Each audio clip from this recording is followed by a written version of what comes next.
बिस्मिल्लाहिर्रहमानिर्रहीम। अस्सलाम वालेकुम दोस्तों, कैसे हैं आप सब। मैं हूं इजाज़ अंसारी और आप देख रहे हैं इजाज़ अंसारी फूड सीक्रेट्स। अल्लाह बरकत दे आपके खानों में, आपके रिज्क में, आपके जायके में। तो मेरे प्यार, आज मैं आपके लिए जो पुलाव लेके आए हैं और मैं आपको बताऊंगा कि क्यों पुलाव का कलर डार्क हो जाता है, कौन सी गलती है जो तकरीबन सभी लोग करते हैं, किस तरह से उन गलतियों को कंट्रोल किया जा सकता है, कौन से स्पेशल टिप्स एंड ट्रिक्स हैं कि अगर आप उनको फॉलो कर लें तो आपका पुलाव इतना खूबसूरत और इतना ही टेस्टी होगा। चलें जी, बिस्मिल्लाहिर्रहमानिर्रहीम। सबसे पहले प्यारी सी कढ़ाई में हाफ कप कुकिंग ऑयल लेंगे। जब अच्छे से गर्म हो जाएगा, एक इसमें हम बड़े साइज का प्याज ऐड कर देंगे। अब ये प्याज ही है जो आपके पुलाव को काला करता है, प्याज जल के काला कर देते हैं। अब हमने इसको संभालना कैसे, जब ये गोल्डन हो जाएगा 1 टेबल स्पून अदरक लहसुन का पेस्ट इसमें ऐड करेंगे और इसको कम से कम हम 3 मिनट पकाएंगे। ठीक है, चाहे इसके लिए आपको फ्लेम कम करना पड़े कोई प्रॉब्लम नहीं, लेकिन इसको 3 मिनट आपने जरूर देने हैं। और जब आपको इतना टाइम हो जाए फिर आपने प्याज के कलर को लॉक करने के लिए थोड़ा सा पानी ऐड कर देना है। ठीक हो गया, अब ये प्याज आपका डार्क नहीं होने वाला। ठीक है, बहुत अहम बात थी, बहुत सारे लोग ये मिस्टेक्स करते थे, तो इस चीज को आपने ध्यान में रखना है। चलें जी, बिस्मिल्लाहिर्रहमानिर्रहीम। अब हम इसमें ऐड करेंगे 1 टेबल स्पून नमक का, 1 टेबल स्पून चिल्ली फ्लेक्स। और याद रखिएगा, मैंने यहाँ पे मिर्च का पाउडर ऐड नहीं किया, ना मैंने हल्दी ऐड की, ना मैंने टमाटर ऐड किए। इन तीनों चीज़ों की वजह से हमारे पुलाव का कलर बेहतर आएगा, क्योंकि हमने ये ऐड नहीं करनी। खड़े मसाले कौन से जाएंगे, एक बड़ी इलायची जाएगी, दालचीनी का टुकड़ा, तेज़पत्ता, 5 से 6 लौंग, 3 छोटी इलायची और 1 बादियान का फूल। इतने मसाले काफ़ी होंगे और ये भी मैं अब ऐड कर रहा हूँ, स्टार्ट में ये कभी ऐड नहीं किया करते। ठीक है, वरना ऑयल में जल जाते हैं। चलें जी, बिस्मिल्लाहिर्रहमानिर्रहीम। अब हम इसमें आलू ऐड करने लगे हैं। 2 मीडियम साइज़ के आलू हैं। इन आलूओं को आपने अच्छे से यहाँ पे भूनना है।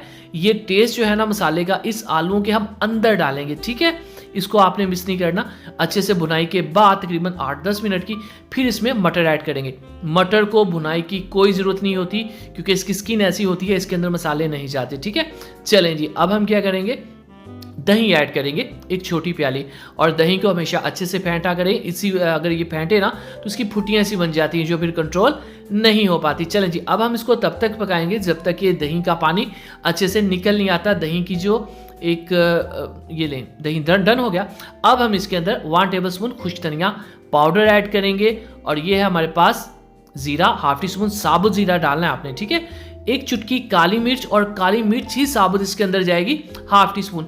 ये जीरा और काली मिर्च आपने साबुत ही ऐड करनी है इसके अंदर। ठीक है, साबुत काली मिर्च के बगैर पुलाव नहीं बनता। 1 लौंग और 1 साबुत काली मिर्च, ये आपने ज़रूर ऐड करनी है। चलें जी, अच्छे से इसकी खुली डुली हम भुनाई करेंगे। उसके बाद इसमें 3 कप मैं पानी के डाल रहा हूँ। ठीक है, इसी कप के साथ मैंने मैयर करके 2 कप जो चावल थे वो भिगोए थे। ठीक है, याद रखिएगा। अब इसके अंदर आपने चावल नहीं ऐड कर देने। ठीक है, कभी भी ठंडी यखनी के अंदर चावल ऐड नहीं करते, ढक्कन रख देते हैं। जब अच्छे से बॉयल आ जाता है तब आपने इसके अंदर चावलों को ऐड करना है, जिसको हमने आधा घंटा पहले भिगो के रखा था। ठीक है, 2 कप ये चावल थे और 3 कप मैंने पानी ऐड किया। मेजरमेंट्स याद रखिएगा आप। ठीक है, चलें जी, जैसे अगर आपके पास 1 किलो चावल है तो आपने उसके अंदर 1.5 लीटर पानी डालना है। ठीक हो गया, चलें जी, बॉल को अच्छे से साफ किया करें, कोई भी चीज़ ज़ाया नहीं होनी चाहिए। इसी दौरान अगर आप चैनल पे नए हैं जनाब तो चैनल को जरूर सब्सक्राइब किया करें। ये आपकी तरफ से प्यार होता है, मोहब्बत है, होता है, आपकी तरफ से हमें एक इनाम होता है। चलें जी, इसको अच्छे से मिक्स कर देंगे और ढक कर रख देंगे, ताकि हाई फ्लेम के ऊपर, ताकि जो चावल हैं वो यहनी को अच्छे से पी लें। चलें जी, ये तकरीबन लेंगे 4 से 5 मिनट। और इसी दौरान ये देखिए, अभी हमें इसको दम नहीं लगाना। आपको पानी नज़र आ रहा है, यखनी नज़र आ रही है, यहीं पे अगर दम लगा दें तो चावल बिल्कुल हलवा बन जाते हैं। चलिए थोड़ा सा हिला लेते हैं हाई फ्लेम के ऊपर। यहाँ पे देखिए चावल जो है वो यखनी अच्छे से पी चुके हैं।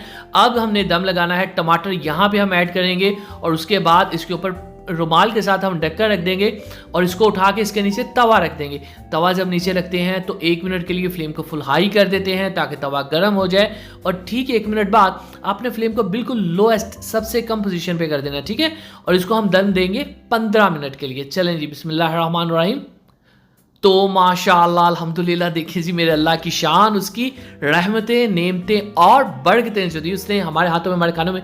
तो मेरे प्यार दोस्तों, चावलों का कलर देखिए आप, माशाल्लाह से एक एक चावल निखरा हुआ है, क्योंकि पानी की मेजरमेंट्स अच्छी थी। और आप देखिए चावलों की किस तरह से निखरापन आपको नजर आ रहा है। अगर आपको लगता है मैंने कुछ भी अच्छा नया किया तो चैनल को जरूर सब्सक्राइब कीजिएगा, वीडियो को लाइक कीजिएगा, प्यारा सा खूबसूरत कमेंट जरूर कीजिएगा। इसके अलावा चिकन रेसिपीज़ के लिए, चिकन पुलाव रेसिपी के लिए, चिकन बिरयानी रेसिपी के लिए, केक विदाउट ओवन रेसिपीज़ के लिए, ब्रेकफास्ट रेसिपी के लिए, यमी टेस्टी रेसिपीज़ के लिए हमारे चैनल के वीडियो सेक्शन में जाइए। अगली वीडियो तक अल्लाह हाफिज़।